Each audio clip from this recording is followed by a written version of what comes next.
And I'm going to repeat that part of it because, as you know, sometimes the front gets chopped off. Of course, if it's regularly chopped off, you don't know that I say this twice, but I do. So today's Friday, July the 10th. As I was thinking, okay, it's time I got up and went and greeted the class, I said to Denise, today, to be honest, I don't feel like greeting the class. I feel like I feel like I'd like to tune into the class. Today's kind of been a challenging day. Now, one of the things, it's not challenging, but today is the last time that I'm going to address you at this age. By the time I do it again, I'm going to be a year older. Well, not a year older, but I will have incremented my age by a year. But today's been interesting. And I've got to say challenging. A dear friend of mine, many of you know him or know of him, Morris Cirillo. He is in hospital with pneumonia and not doing well. And when a friend is hurting, it hurts. And I've known Morris for most of my life.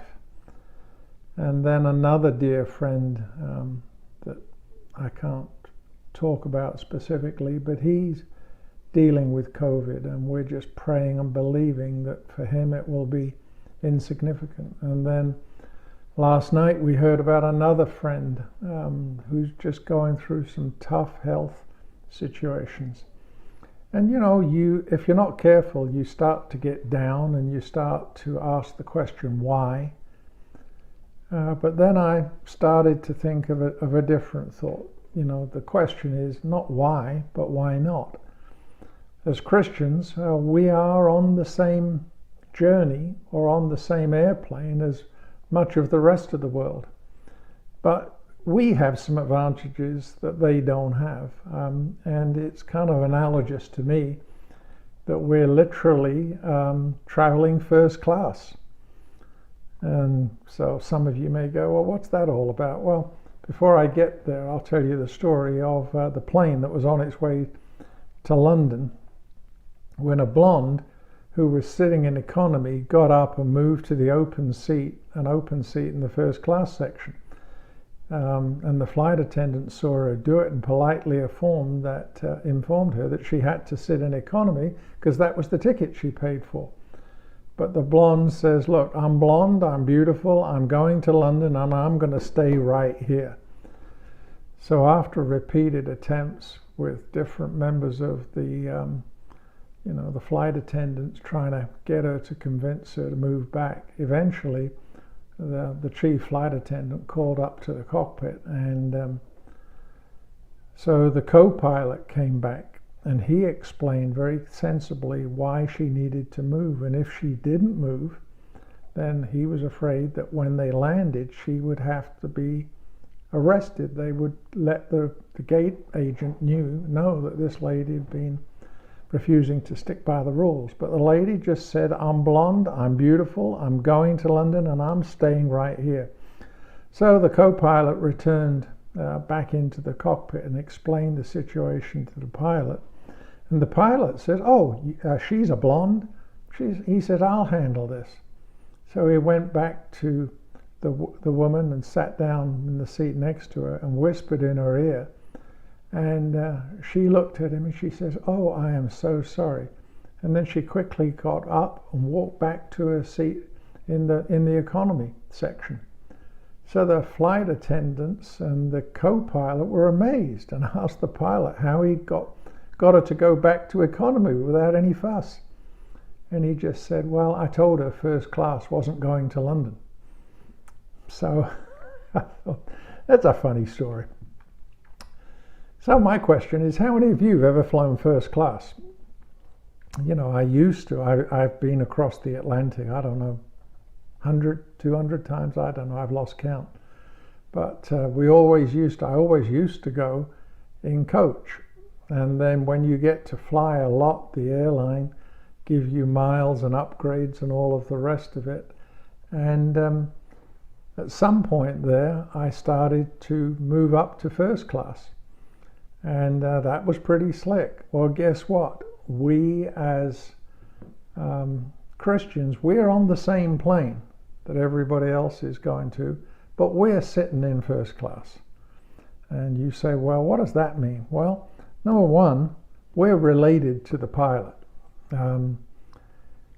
That's a great advantage. If you've ever been on a plane, when a relative of the pilot comes on, they always get good seating. They're always taking care of. The flight attendants always take care of them.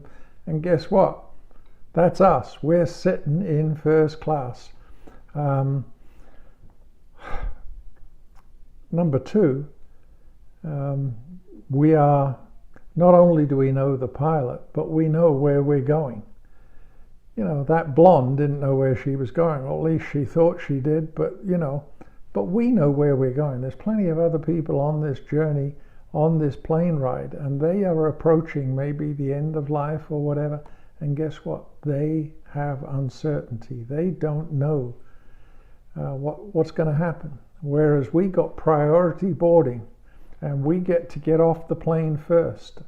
I'm not going to fill in all that. You can see how that works, because I'm going up in the first resurrection. How about you? And not only that, but while we're on the plane, we get to sit in bigger seats, nicer seats. We are taken care of. And I'll tell you, it's really pretty special. And then I've got a question for you. How many of you know what this is? Or this?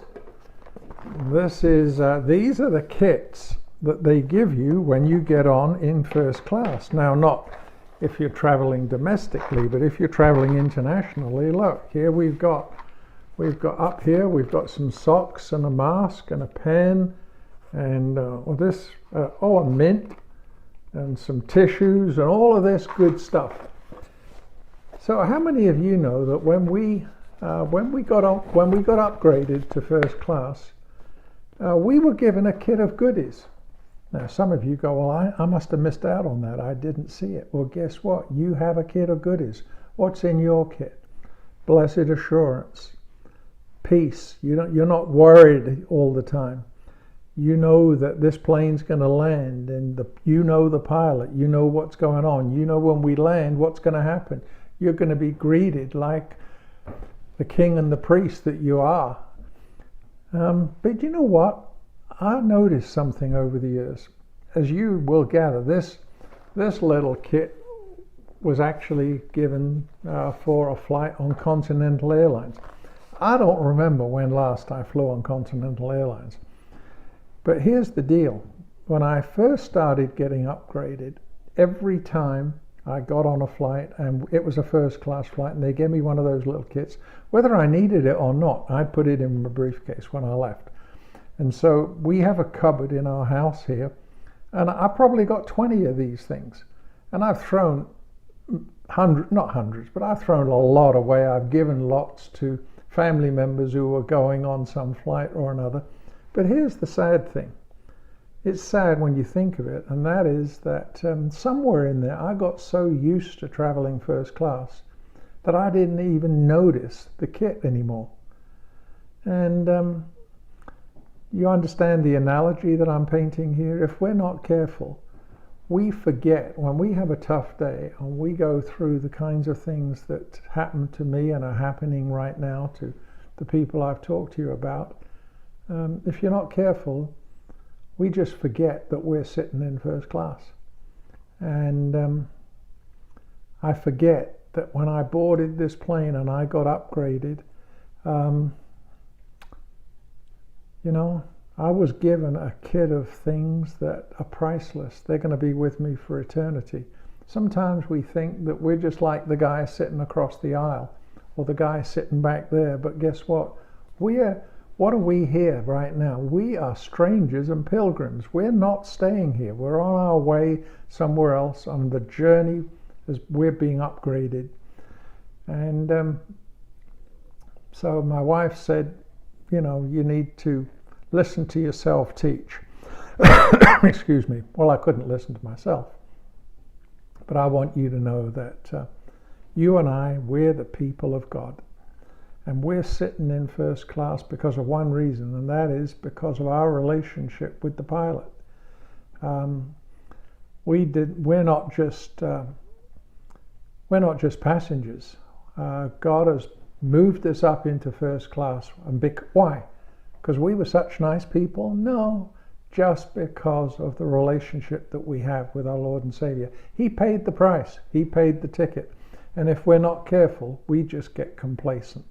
So today, sort of hit myself up the side of the face and say, Doug, remind yourself, you've got the kit. You're sitting in the biggest seat. You know where you're going. You know the pilot. And you're privileged. And I think because of that, the Lord expects us to be good representatives. I don't think when we get off the plane we can be moaning. I think if we're not careful, we just get complacent. But I want to challenge you today: don't moan, don't be complacent. Just recognize that we're in first class, and the only reason that we're there is that because He paid the price. So I'm sure that analogy's got all sorts of holes in it, and I'm sure that the theologians could tell me why that story doesn't work. But don't disillusion me. Let me just be happy today, recognizing that, man, I am blessed. And despite all the stuff going around, yeah, sometimes the ride's a little bit jerky. Have you been there on a plane? I've been there when the plane's dropped and you go, oh my goodness, but guess what? We may experience the same bumps as the guys back at the back, but it feels different when you're in first class. So today, give God thanks. Give Him thanks for His grace, for His mercy. And let's try and remember, no matter what kind of a day you have, to be thankful. That was my thought for the day. Sure love you all.